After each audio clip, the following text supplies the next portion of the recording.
Hey everyone, welcome back. In today's video, I've got another spine-tingling story for you. This one will make you think twice about exploring the unknown, because some places are better left untouched. If you're new here, don't forget to hit that subscribe button. Your support keeps me going and helps bring you more of these haunting tales. Now, grab a blanket, turn down the lights, and get ready for one of the most unsettling stories I've ever told. The room that shouldn't exist. It all started when I moved into an old house that I'd rented for a great price. The landlord mentioned that the house had been empty for years, but I didn't think much of it. It was charming in its own way, with creaky wooden floors, high ceilings, and a slightly eerie atmosphere. The first week was uneventful. I was busy unpacking and settling in. But on the 8th night, I noticed something strange. I was heading to bed when I heard a faint tapping sound coming from upstairs. The house only had one upper level, and I had already checked. It was just an empty attic with no windows. Shrugging it off, I told myself it must be the wind. The noise didn't stop.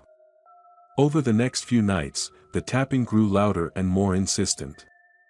It wasn't random either, it was rhythmic, almost like someone was knocking in a deliberate pattern. Finally, I decided to investigate.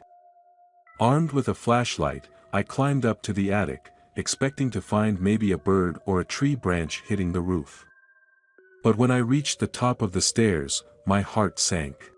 The attic looked different. The walls, once bare, now had deep scratches running down them, like claw marks. In the corner, I noticed something that hadn't been there before, a small door, no more than 4 feet tall, with a rusted handle. My first thought was that the landlord must have installed it, though why, I couldn't imagine. Curiosity got the better of me. I turned the handle, and with a groan, the door creaked open. What I saw made my blood run cold. Behind the door was a narrow staircase leading down. I knew for a fact that the house didn't have a basement, at least, not one that was on the blueprints.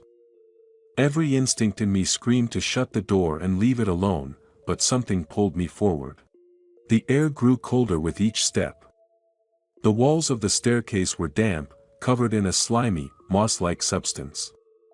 When I reached the bottom, I found myself in a small, windowless room.